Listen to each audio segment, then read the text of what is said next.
Hello नमस्कार साथियों, मैं नवल चौधरी फार्मर्स लॉ के यूट्यूब चैनल पर आप सभी का हार्दिक स्वागतम, वेलकम दोस्तों।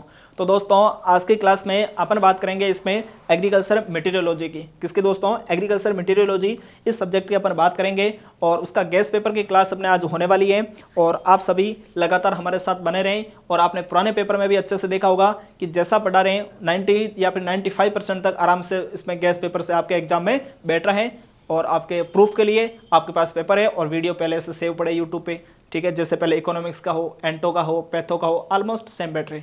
पैथो में थोड़ा सा कम बैठा, जितना बैठना चाहिए तो उतना नहीं बैठा, 80% के आसपास में बैठ गया था, ठीक है ना। इकोनॉमिक्स में तो 95 प्लस कर दिया था। यस, तो दोस्तों बढ़ते हैं अपन नेक्स्ट माँ शारदा के आशीर्वाद के साथ करते हैं क्लास को कंटिन्यू, ठीक है। तो आपको सामने इसमें फोटो दिखाई दे रहा होगा। आदरणीय रेस्पेक्टेड डॉक्टर NS राठौड़ साहब, x DDG ICR new Delhi education and MPUT के वाइस चांसलर भी रहे हैं सर। और आदरणीय सर SKNU जॉबनेर के फर्स्ट VC भी रहे हैं। तो आज सर का क्या है, हैप्पी बर्थडे है। तो आप सबकी तरफ से, पूरी फार्मर्स लॉ फैमिली की तरफ से हम सर के लंबी उम्र की कामना करते हैं और ऐसे ज़िंदगी में हंसते रहें, मुस्कुराते रहें और स्वस्थ रहें। आप सभी कमेंट बॉक्स में ज़रूर लिखना हैप्पी बर्थडे सर के लिए, ठीक है ना। ओके दोस्तों बढ़ते हैं नेक्स्ट आगे, क्योंकि सर देखो हमेशा सुख दुख की घड़ी में स्टूडेंट के साथ रहते हैं, चाहे हम हो चाहे कोई और हो, ठीक है ना। हमेशा सुख दुख में स्टूडेंट के लिए साथ रहते हैं। तो अपने आज क्लास किसके लिए? एग्रीकल्चर मटेरियोलॉजी की होने वाली है, ठीक है। पहला क्वेश्चन है इसमें रिलेटिव ह्यूमिडिटी। क्या दोस्तों? Relative humidity. आपको अच्छे से पता होना चाहिए एग्रीकल्चर के लिए जो मोस्ट है वो कौन सी ह्यूमिडिटी है? Relative humidity. और वैसे रिलेटिव ह्यूमिडिटी या फिर ह्यूमिडिटी कितने प्रकार की? इसमें 3 प्रकार की है, रिलेटिव है, एब्सोल्यूट है और कौन सी इसमें? स्पेसिफिक है, ठीक है ना। और एग्रीकल्चर के लिए लगभग कितने % होनी चाहिए वातावरण में? 60 से 70% होनी चाहिए। अगर इससे ज़्यादा है तो क्या होगा उसमें? इससे अगर ज़्यादा है तो क्या होगा उसमें? डिजीज और का इसमें फंगस का अटैक बढ़ जाएगा। यस, तो आप देख लो इसमें relative humidity a way of describing how much humidity there is in the air. Humidity air में कितनी है compare to how much there could be. बादल ऊपर कितने दिख रहे हैं, बादलों की तुलना में वास्तव में एयर में ह्यूमिडिटी कितनी है, उसको अपन क्या बोलते हैं? Relative humidity. Meteorologist often use the relative humidity as a measurement of to describe the weather and various place. Weather अलग अलग कंडीशन का, अलग अलग स्थान का कैसा वेदर होगा उसको डिसाइड करने के लिए जो मेटेरोलॉजिस्ट होते हैं, जो वैज्ञानिक होते हैं, कौन सा यूज़ करते हैं? रिलेटिव ह्यूमिडिटी का। कि बताएंगे भाई कल बारिश का होने वाली है, आज बारिश का होने वाली है, अलग अलग क्षेत्रों के बारिश को डिफाइन करने के लिए यूज़ करते हैं, ठीक है। उसके बाद में एग्रोमेटेरियोलॉजी। कौन दोस्तों? एग्रोमेटेरियोलॉजी। एग्रो मीन्स क्या होता है? एग्रोनॉमी, जैसे एग्रो मीन्स फील्ड हो गया, ठीक है। मेटेरियोलॉजी आगे मतलब मौसम से रिलेटेड बात होगी। किसकी बात होगी? मौसम से। और वो किसमें होगी? एग्रोनॉमी में। तो इसको बोल दिया agrometeorology. The study and application of meteorology in the context of agriculture and farming practice, ठीक है ना। It involve understanding the relationship between weather condition and their impact on a crop. Weather condition का क्या impact पड़ेगा crop पर, ठीक है ना। उसकी स्टडी अपन किससे करते हैं? एग्रोमेटेरियोलॉजी, ठीक है। लाइव स्टॉक है, अदर एग्रीकल्चर एक्टिविटीज पर क्या इफेक्ट पड़ेगा उसकी स्टडी के लिए अपन करते हैं एग्रोमेटेरियोलॉजी। उसके बारे में सोइल मॉइस्चर इसमें डेफिशिएंट, सोइल मॉइस्चर डेफिशिएंट, तो इसकी भी बात अपन करेंगे दोस्तों।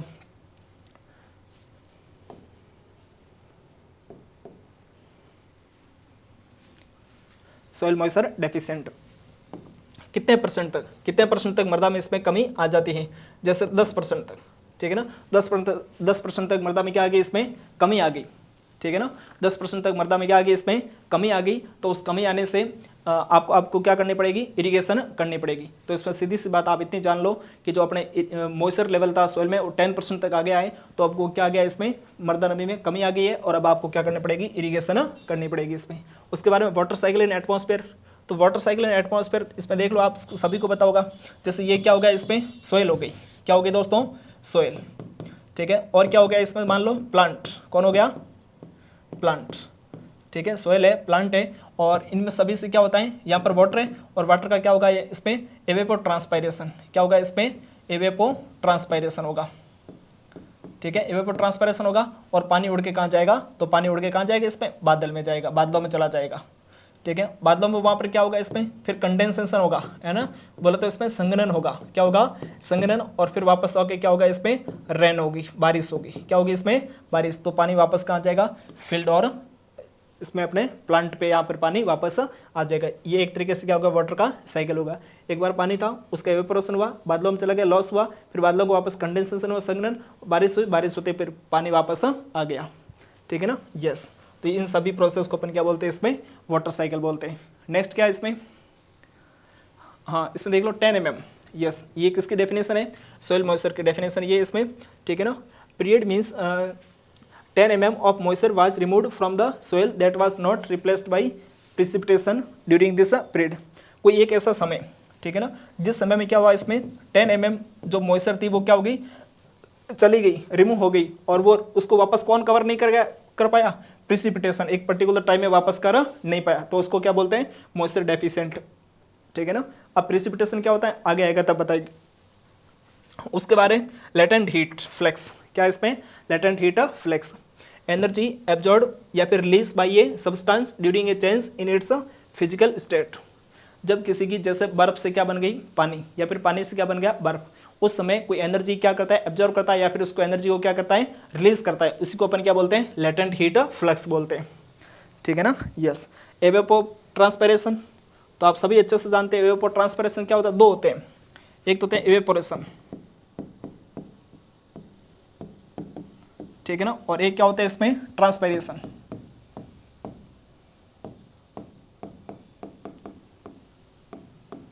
ये कौन होता है इसमें, ट्रांसपायरेशन, एवेपोरेशन और ट्रांसपायरेशन। ट्रांसपायरेशन का सीधा अर्थ क्या हुआ इसमें, कोई लिविंग थिंग्स से क्या होना, या लिविंग वस्तु से क्या होना, इसमें वाटर का लॉस होना, वाटर का क्या होना इसमें लॉस होना। ठीक है ना, और इसमें क्या होना, नॉन लिविंग थिंग्स से,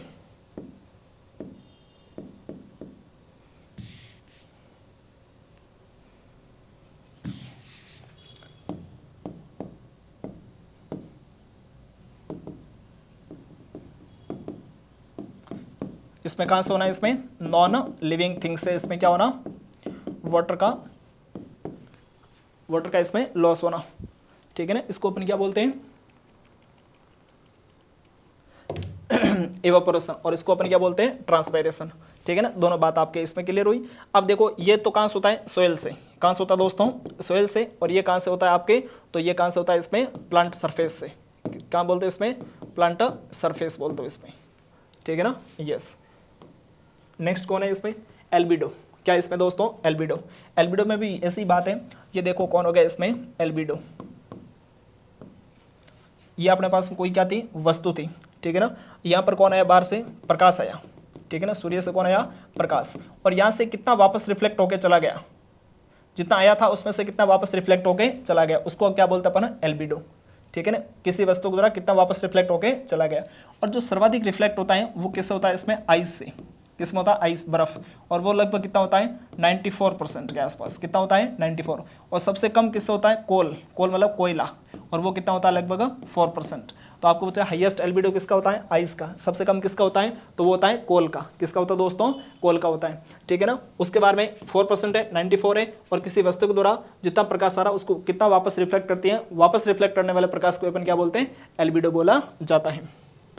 ठीक है, उसके बारे में solar constant, fraction of light that is reflected by a body of surface, किसी बॉडी या किसी सरफेस के द्वारा कितना लाइट है उसको वापस रिफ्लेक्ट किया जाता है, उसको एल्बिडो बोलते हैं। सोलर कांस्टेंट, देखो सोलर कांस्टेंट क्या होता है,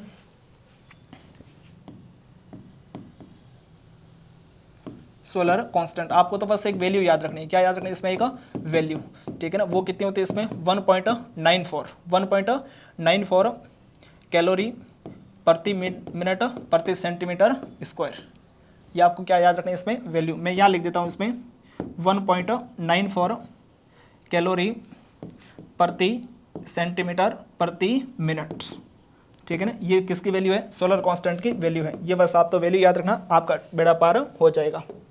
नेक्स्ट देखो और क्या था इसमें, पीईटी, कौन था इसमें, पीईटी। पीईटी की पहले तो फुल फॉर्म पूछते हैं इसमें, पोटेंशियल, क्या होती है इसकी full form, potential evapotranspiration, evapotranspiration. ठीक है ना, इसको अपन क्या बोलते हैं, पीईटी।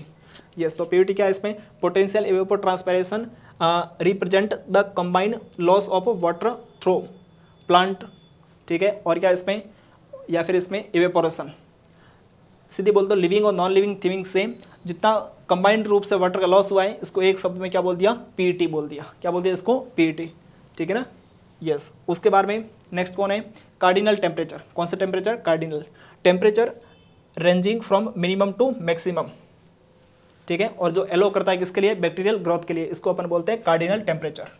भाई मिनिमम टेम्परेचर कितना, क्या मान लो 4 डिग्री सेंटीग्रेड, हाईएस्ट कितना, तो क्या मान लो इसमें 40 डिग्री सेंटीग्रेड। ये मिनिमम टू हाईएस्ट रेंज हो गई, और इस रेंज में कौन ग्रो कर सकता है, बैक्टीरिया ग्रो कर सकता है, तो इसको अपन क्या बोलेंगे, कार्डिनल टेम्परेचर, ठीक है ना, यस। मिनिमम टेम्परेचर क्या होता है, तो दिन का सबसे मिनिमम टेम्परेचर, और वो आपको पता है सुबह कितने बजे होता है, प्रातःकाल 4 बजे होता है, ठीक है। मैक्सिमम टेम्परेचर कितने बजे होता है, तो वो होता है इसमें दोपहर के 2 बजे। आपको पूछे सूर्य से सर्वाधिक पृथ्वी पर सीधी किरणें कब आती है, तो वो आती है 12 बजे, ठीक है। Optimum temperature, the temperature at which growth is most rapid. Optimum temperature मतलब ऐसा टेम्परेचर जिस पे ग्रोथ होती है रैपिडली, एकदम फास्ट, ठीक है ना, यस। उसके बाद में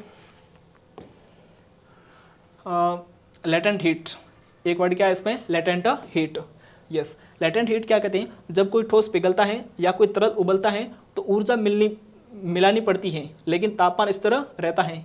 इस बात पर विचार करके समझा जा सकता है कि सामग्री को एक साथ रखने वाले बंधनों को तोड़ने के लिए ऊर्जा की आवश्यकता होती है, और किसी पदार्थ को पिघलाने या उबालने के लिए जितनी ऊर्जा बनती है, पदार्थ की एक निश्चित मात्रा को लेटेंट हीट कहा जाता है।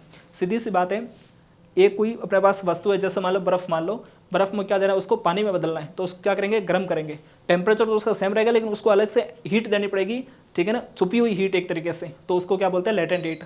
चाहे पानी को इसमें बर्फ में बदल रहे हो तो भी आपको एक इसमें एनर्जी लगानी पड़ेगी, उसी को अपन क्या बोलते हैं, लेटेंट हीट बोलते हैं, उसको हीट लगानी पड़ेगी, ठीक है ना। देख लो इसमें, ए सॉलिड मेटल या फिर liquid energy must be added but the temperature remain constant.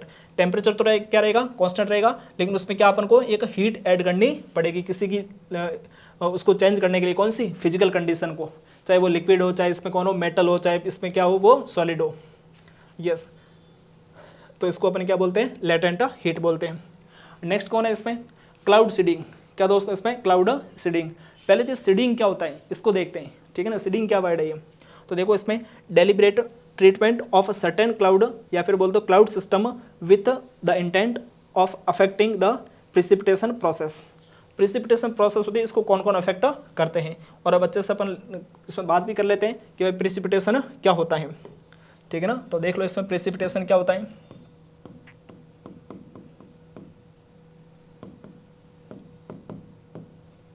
ठीक है ना, प्रेसिपिटेशन। तो प्रेसिपिटेशन कितने प्रकार का होता है इसमें, 3 प्रकार का। प्रेसिपिटेशन कितना होता है इसमें, 3 प्रकार का, ठीक है ना। पहले इसकी सीधी रेंज देख लो आप, तो क्या देखो इसकी रेंज इसकी कितनी है, तो पहले हमेशा जब भी 3 का केस है तो बीच वाले की याद रखो। इसकी अपने पास में 0.1 से लेके 0.5, 0.5 से लेके 5 mm, ठीक है ना, यस। अब इसकी क्या होगी, तो 0.5 से कम mm, और इसकी क्या होगी, मोर देन, क्या होगी इसकी, more than 5 mm, more than 5 mm। इसकी क्या होगी, मोर लेस देन, और इसकी क्या होगी, मोर देन, और इसकी इसके बीच वाली रेंज होगी, ठीक है ना। इसको तो अपन क्या बोलते हैं, ड्रिजल। क्या बोलते हैं इसको अपन, ड्रिजल बोला जाता है, ड्रिजल, है ना, यस। और इसको किसके नाम से, बादलों का रोना, किसके नाम से, बादलों का रोना के नाम से भी जाना जाता है, विपिंग ऑफ क्लाउड, ठीक है। और इसको क्या बोलते हैं अपन, तो इसको अपन किस में आ गया ये, 0.5 से 5 mm, इसको अपन बोलते हैं वर्षा, रेन। क्या बोलते हैं इसको अपन, वर्षा बोला जाता है, रेन बोलते हैं। और इसको क्या बोलेंगे अपन, ओले। क्या बोलेंगे इसको अपन, ओले इसको बोला जाता है, ठीक है ना। ये प्रिसिपिटेशन। अब प्रिसिपिटेशन डेफिनेशन सीधी एक बात में समझ लो कि ऊपर क्या बादलों में पानी है, और वो किस पे आएगा, पृथ्वी पे आएगा, और वो किस फॉर्म में आए, चाहे बारिश के रूप में आए, चाहे ड्रिजल के रूप में, चाहे किसके, आइस के रूप में, जिस भी फॉर्म में आए उसको आप क्या बोलोगे हमेशा, तो उसको आप बोलोगे इसमें प्रिसिपिटेशन, ठीक है ना। बादल से का फील्ड पर या पृथ्वी पर पानी का आना, यस। उसके बाद में जो क्लाइमेट चेंज हो जाता है उसका इफेक्ट क्या पड़ता है एग्रीकल्चर पर, क्लाइमेट चेंज का इफेक्ट क्या पड़ता है इसमें एग्रीकल्चर पर, उसकी बात करने वाले हैं अपन, यस। तो एक तो होता है डायरेक्ट इफेक्ट, एक इनडायरेक्ट, और एक होता है इसमें दोनों तरफ से, डायरेक्ट और इनडायरेक्ट, ठीक है। इसमें सेल्फ फर्टिलिटी में दिक्कत आती है, प्लाविंग में दिक्कत आती है, सूखा आ जाता है, ठीक है ना। और इसमें क्या होती है, फिजियोलॉजिकल दिक्कत आती है और मॉर्फोलॉजिकली दिक्कत आती है। और इसमें फार्मर्स क्या करता है, इसको रेस्पॉन्स नहीं कर पाता, सोशियो होता है, तो फार्मर सोसाइटी में क्या होगा, उसको प्रोडक्शन कम होगा बाकी की तुलना में। उसके बाद में ह्यूमन इंटरवेंशन, एडॉप्शन और क्या इसमें मिटिगेशन हो जाएगा, और एग्रीकल्चर प्रोडक्शन एंड वैल्यूनेटरी, मतलब उसकी एग्रीकल्चर प्रोडक्शन कम हो जाएगा। यहाँ का आपको थोड़ा कम दिखाई दे रहा होगा, पीडीएफ दे देंगे आपको कमेंट बॉक्स में ऑप्शन, तो वहाँ से उसको डाउनलोड कर लेना आप, ठीक है। उसके बाद में what do you mean by weather forecast, weather forecast से आप क्या समझते हो, तो वेदर फोरकास्टिंग का सीधा शर्त क्या हुआ इसमें, आपको पता लगाना, क्या इसमें पता लगाना कि भाई बारिश कब होगी कब नहीं होगी, इन बातों का। तो सीधी बात है, आप हेडिंग क्या लगाओ इसमें, वेदर फोरकास्टिंग, वेदर फोरकास्टिंग, ठीक है ना। तो वेदर फोरकास्टिंग है वो अपने पास कितने प्रकार की है, 3 प्रकार की, कितने प्रकार की, 3 प्रकार की वेदर फोरकास्टिंग होती है, ठीक है। पहली कौन सी है, तो उसका क्या नाम है, उसका नाम है अपने पास क्या इसमें, SRWF, SRWF। दूसरी कौन सी है, MRWF, और तीसरी कौन सी है, LRWF, ठीक है ना। 3 प्रकार की अपने पास क्या हो गई, वेदर फोरकास्टिंग हो गई, ठीक है ना, यस। तो बात करो इसमें सबसे पहले इसकी रेंज कितनी होती है, तो इसकी रेंज कितनी होती है, लेस देन 3 डेज, कितनी होती है इसकी, लेस देन 3 डेज, और इसकी कितनी है, 3 to 10 डेज, 3 to 10 डेज इसकी रेंज हो गई, ठीक है। और इसकी कितनी होगी इसमें, more than 10 days, more than 10 days इसकी रेंज हो गई। ये तो बात होगी किसकी, इसमें रेंज की। इसके अलावा अपन किसकी भी बात कर लेते हैं साथ में, तो वो अपन बात कर लेते हैं इसमें साथ में किसकी, यूज क्या होगा इसका, या फिर इसको जारी कौन करता, ठीक है ना। पहले इसको जारी देख लेते हैं, तो इसको कौन करता, IMD, ठीक है ना। IMD कहाँ पर, इसमें पुणे, IMD पुणे के द्वारा इसको जारी किया जाता है। इसको भी कौन करता है इसमें, IMD पुणे के द्वारा इसको क्या किया जाता है, इंट्रोड्यूस किया जाता है। और इसको कौन करता है, मौसम भवन, कौन दोस्तों, मौसम भवन नई दिल्ली, मौसम भवन नई दिल्ली से क्या किया जाता है, इसको इंट्रोड्यूस किया जाता है। अब ये भी ध्यान रखना, मौसम भवन तो देखो नई दिल्ली में कहीं कोई दिक्कत नहीं है आपके सामने, लेकिन जो IMD है, IMD की जब क्या हुई थी, इसकी स्थापना हुई थी, कब हुई थी, 1875, तब ये कहाँ था, कोलकाता। उसके बाद कहाँ आया, तो उसके बाद आ गया पुणे, लेकिन प्रेजेंट टाइम में कहाँ है, न्यू दिल्ली, प्रेजेंट टाइम में कहाँ है, इसमें न्यू दिल्ली, ठीक है ना। तो फिर आपने क्या पुणे क्यों लिखा, लेकिन एक बात आप हमेशा याद रखना, जब भी इसका क्वेश्चन आता है तो ऑप्शन क्या होता है, इसमें पुणे होता है। ऑलमोस्ट 99% क्या होता है, इसमें पुणे ऑप्शन होता है। और अभी तक जो रेड्डी एंड रेड्डी वगैरह आती है उसमें भी क्या लिखा है, पुणे लिखा है। अगर नई दिल्ली दिया है तो कोई दिक्कत नहीं, नई दिल्ली करो। अगर नई दिल्ली के ऑप्शन नहीं दिखाई दे रहा है तब आपको क्या करना है, इसमें पुणे। और आज तक जो क्वेश्चन है उसका ऑलमोस्ट आंसर क्या, पुणे ही इसमें दिखा है, यस। अब देखो इसका यूज़ क्या, ठीक है ना, इस वेदर फोरकास्टिंग है, इसका आपने यूज क्या, तो क्या यूज है, इधर देखो, देखें ये वाली जो वेदर फोरकास्टिंग है इसका यूज क्या करेगा फार्मर्स, सिंचाई के निर्धारण में, किसमें, सिंचाई के निर्धारण में, कि भाई बारिश अभी शाम को होने वाली है, बारिश शाम को होने वाली है, तो अभी वो सिंचाई थोड़ी करेगा, तो सिंचाई के निर्धारण में, ठीक है। उसके इसका ये किसके लिए करेगा, कटाई के निर्धारण में, किसके लिए करेगा, कटाई के निर्धारण में इसका यूज करेगा, कटाई के निर्धारण में, ठीक है। और इसके किसके लिए, ठीक है ना, फसल चक्र, कौन सा फसल चक्र अपनाएगा, फसल चक्र को अपनाने, और फसल चक्र में कौन सी फसल काम में लेनी है वो, और साथ में कौन सी किस्म, कौन सी वैरायटी काम में लेनी है उसको डिसाइड करेगा। कि भाई बारिश ज़्यादा हो रही तो अच्छी वैरायटी काम में लेगा, अच्छी फसल लेगा जिसके वाटर रिक्वायरमेंट ज़्यादा है, और कम हो रही बारिश तो कम वाटर रिक्वायरमेंट वाली और ड्रॉट रेजिस्टेंट वैरायटी काम में लेगा।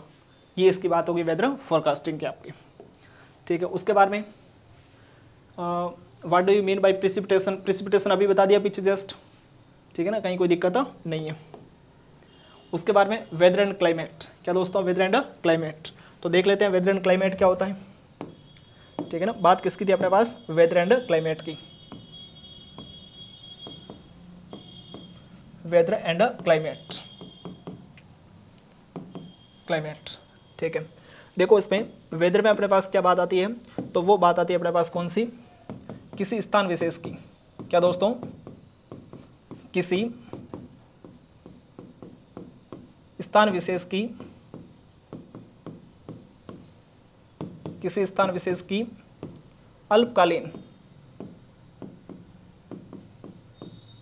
अल्पकालीन दशाओं का बोध, अल्पकालीन दशाओं का बोध, इसको अपन क्या बोलते हैं, वेदर। और ये क्या होता है, इसमें किसी स्थान विशेष की दीर्घकालीन दशाओं का बोध क्या कहलाता है, इसमें क्लाइमेट।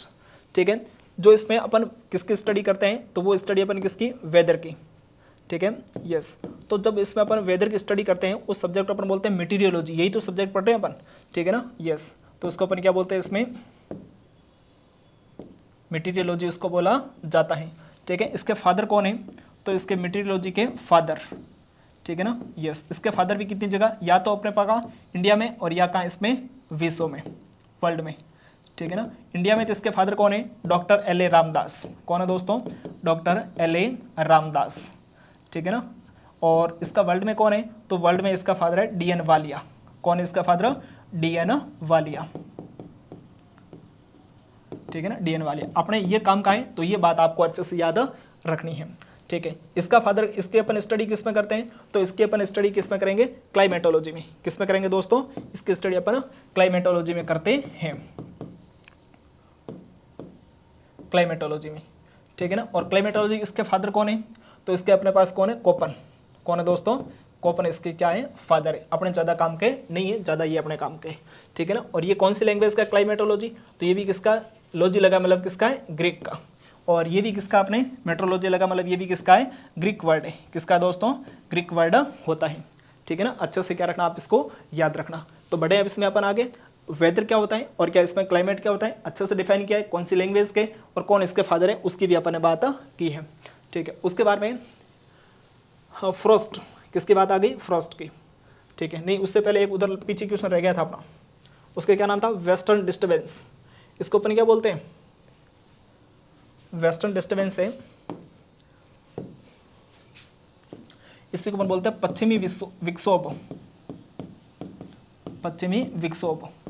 और इसी के कारण आपको पता होगा क्या आती है, मावट आती है। कब आती है, सर्दियों में। सर्दियों में जो बारिश होती है इसको अपन क्या बोलते हैं, मावट बोलते हैं। ठीक है ना, यस।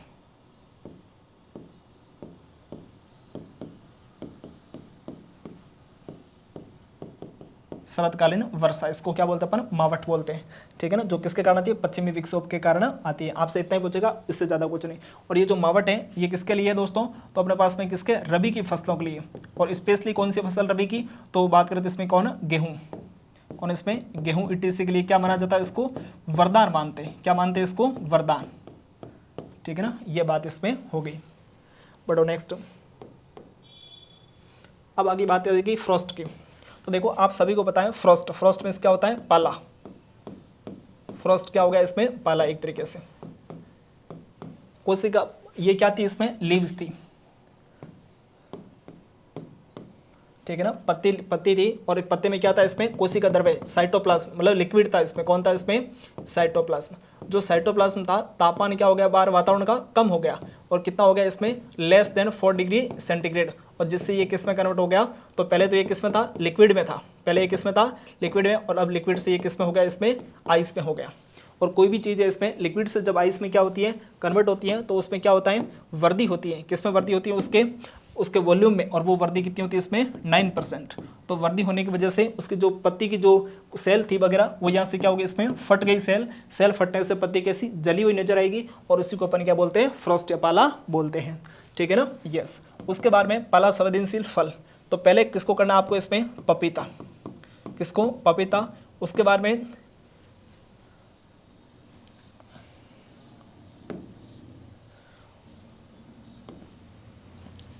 पपीता, और उसके बाद में आंवला, और उसके बाद कौन इसमें, अमरूद। पपीता, आंवला, अमरूद, ये इसका सीक्वेंस। ये तो किसकी बात होगी, फ्रूट्स की, फल की। ठीक है ना, आपको पूछे किसकी, इसमें सब्जियां, वेजिटेबल। किसकी पूछे आपको, वेजिटेबल की बात करें तो वेजिटेबल में क्या लिखना है इसमें, तो वो तो पहले कौन, सोलेनेसी फैमिली। कौन सी फैमिली, सोलेनेसी फैमिली आपका हार्दिक स्वागत करती है। सोलेनेसी परिवार में सबसे ज़्यादा संवेदनशील या सेंसिटिव कौन है, टमाटर। कौन है इसमें, टमाटर। ठीक है ना, यस। अगर बात करें क्रॉप्स की, तो क्रॉप्स में आप कौन सी लिखोगे, तो उसमें क्या लिखोगे, कपास। एक तो कौन है, कपास, और एक कौन है अपने पास में, सरसों। कपास और सरसों, ये दोनों क्या है, पाले के प्रति संवेदनशील। और आपको किसमें बात करें, मसालों में, मसाले वाली फसलों में। ठीक है ना, तो मसाले वाले फसलों में बात करें तो कौन इसमें, जीरा है। ठीक है, और कौन इसमें धनिया है, ठीक है ना, सौंफ है, ये सब मेथी है, ये सभी किसके प्रति, पाले के प्रति क्या होती है, संवेदनशील होती है, ठीक है ना। तो फ्रोस्ट के अच्छे से बात हो गई। अब बताए इसका फ्रोस्ट का क्या करना है, इसका कंट्रोल करना है। फ्रोस्ट का कंट्रोल आप कैसे करोगे, तो फ्रोस्ट के कंट्रोल के लिए आपको क्या करना पड़ेगा इसमें, ठीक है, मैनेजमेंट ऑफ फ्रोस्ट। मैनेजमेंट के लिए आपको पहला था इसमें 0.1%, क्या इसमें 0.1% H2SO4 का क्या करना है, स्प्रे करना है, 0.1% H2SO4 का स्प्रे करना है। दूसरा क्या करना है, आपको इरिगेशन करनी है, और वो इरिगेशन कौन सी, स्प्रिंकलर मेथड से। कौन से मेथड, स्प्रिंकलर फव्वारा विधि से क्या करनी है, आपको इरिगेशन करनी है। और क्या इसमें विंड ब्रेकर लगा दो, और क्या लगा दो इसमें, हीटर लगा दो अगर, लेकिन ये तो मेनली कहाँ काम में लेते हैं, विदेशों में काम में लेते हैं, यहाँ पॉसिबल नहीं है। ये इसके क्या हो गए, इसको मेथड हो गए रोकने के। यस, उसके बाद में एक्सप्लेन मानसून। आपको पता है मानसून कितने प्रकार का, 2 प्रकार का होता है, ठीक है ना। देख लो मानसून क्या होता है। मानसून आपको सबको पता है कौन सी भाषा का शब्द है, मौसम से बना है। किससे बना है, मौसम से। और वो कौन सी भाषा है, अरबी भाषा। कौन सी, अरबी भाषा का। और ये मेनली कितने प्रकार का होता, 2 प्रकार का, ठीक है ना। एक तो होता है इसमें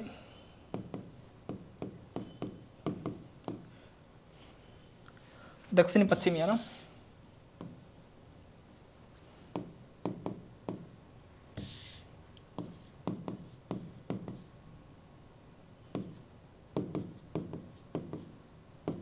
दक्षिण पश्चिमी। और एक होता है इसमें उत्तरी पूर्वी। कौन होता है दोस्तों, उत्तरी पूर्वी। अपने जो इंडिया में मुख्यतः आता है, जो 1 जून को केरल में प्रवेश करता है, वो कौन है, ये है। और इससे बारिश कितनी होगी, 75% होती है इंडिया की टोटल बारिश। और इससे कितनी होती है, ये सर्दियों में आता वो है, इससे होती है 25%, ठीक है। 2 स्टेट है, एक तो कौन इसमें, AP, और एक कौन इसमें, तमिलनाडु।